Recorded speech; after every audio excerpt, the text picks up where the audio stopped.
Hi, I'm Riley Ayndow, and I graduated from Cornell in 1994. And that's where Michelle and I met when I was a freshman. Yes, and I'm Michelle Dortignac. I graduated from Cornell in 1991. And let's see, I was a freshman and you were a senior. I was. When we did Jim Self's Beehive. That's right, that's how we met. We were on the main stage show and we were all dressed in bee costumes. And we were what? We were Bee-arenas? Bee-arenas. Instead of ballerinas.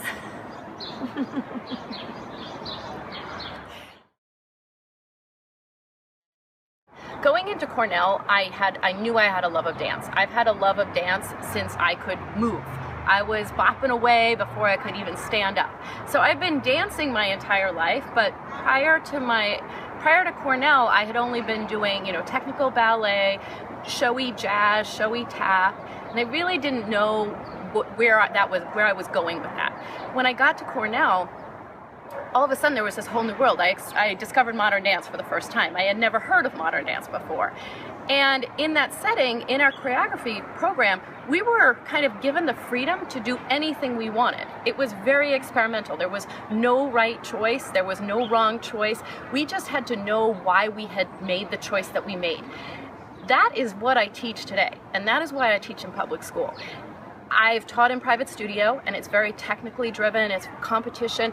I believe in learning technical dance. I believe in becoming the best dancer you can be. But in terms of teaching artistry, I think that you have to be able to give kids the opportunity to feel like there's any choice, as long as they know what choice they've made is the right choice.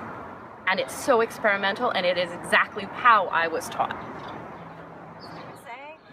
When I first came to New York, I had discovered dance at Cornell. It wasn't something I'd done my whole life, and I was really intrigued by the artistry of it, as opposed to, you have to look a certain way and you have to have certain lines, and especially in New York City at that time, the Lower East Side and the East Village dance scene was very much about any body type and close to performance art.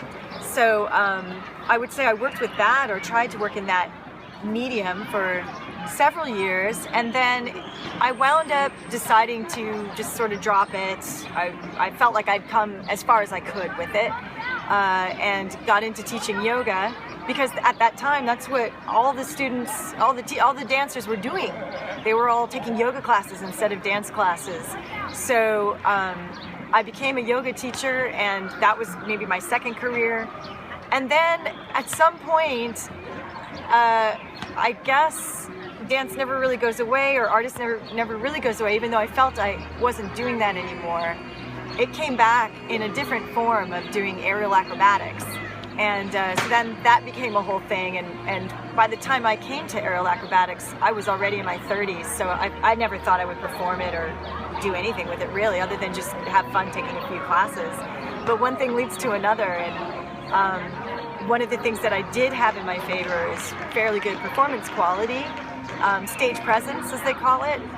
So that was noticeable right away, and so I started performing that, and then that became my third career. And now I've blended the two with what I'm working on now, which is, I guess, my fourth career of promoting and teaching Unata aerial yoga, which is the style of aerial yoga that I created.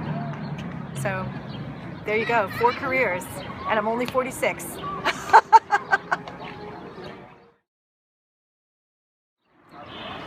How did Unata aerial yoga develop? Like, what was the impetus and then your development plan? Was it organic, or did you do measured steps? I think every person who's an artist in a big city where there's other people who are trying to be artists, always thinking of ways that you can survive and still do your art. And at the time that I decided I would try to make a go at doing aerial acrobatics professionally, then I was always thinking of ways to make money, I guess, on some level. I was a yoga instructor, I still am, and at some point I started hearing of the concept of aerial yoga around. No one in New York City was doing it. So after I'd heard about that for a while, I thought, well, I should make my own version of whatever that is, whatever I think aerial yoga to be. And that's what I did, and it really started from there. And then I think what happened is I just kept putting my heart and soul into it and kept developing it and letting it sort of grow where it wanted to, which every good artist does with whatever they start. Have an idea and just keep, watering the seeds rather than saying it's going to definitely be this and take the steps to go there. And because of that, I think it's taken some twists and turns I didn't expect. And I never set out thinking I'm going to create an LLC and a business and I'll travel the world and that sort of stuff. But that's what it's done, and who knows what the future has to hold.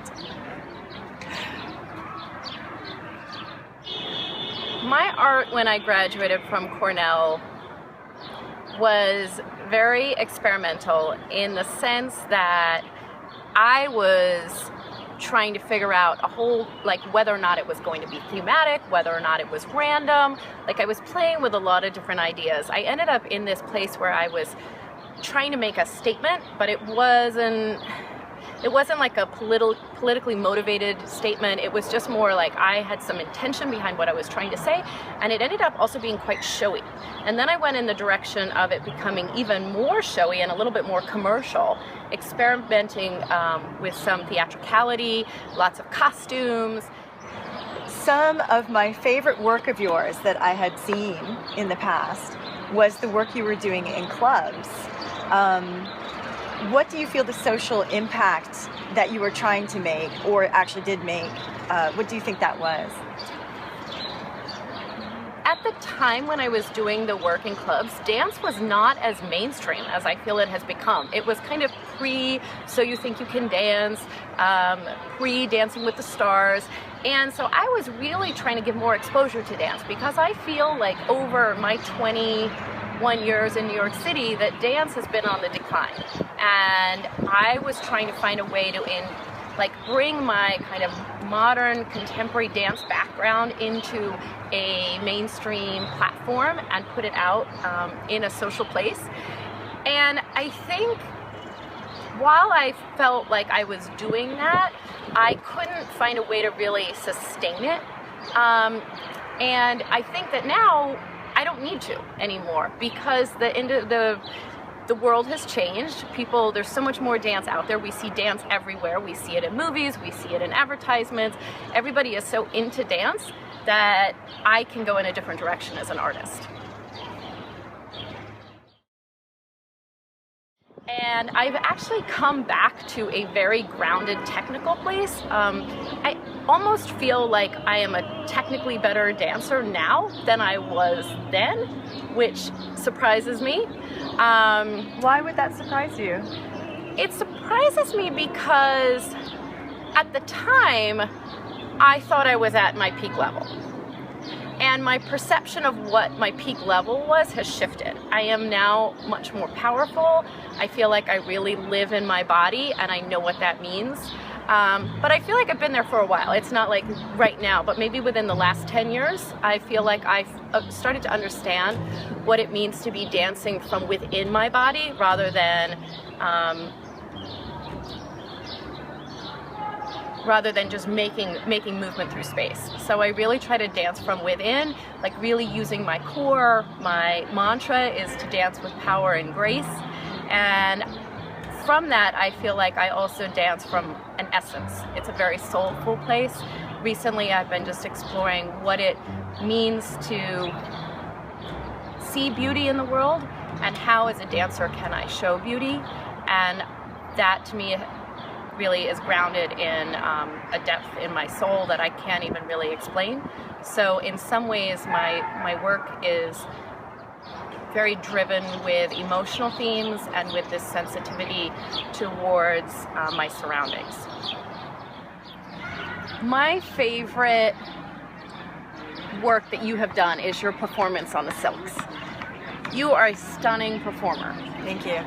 Do you have any plans of returning to that? Do you have any future shows coming up? What I liked about my silks performances is that I could really be so present in the moment. I frequently would not really notice if there was an audience there or not. And there were many times, even though it sounds like it would be risky, when my eyes would be closed, even though I'm in the air. And that I know really resonated with people who would watch my performances. They really could see that I was really there in that moment. And I think that that will probably come back somehow in some way, even if it isn't on a silk, but it probably will be on a silk at some point. Fantastic. I cannot wait.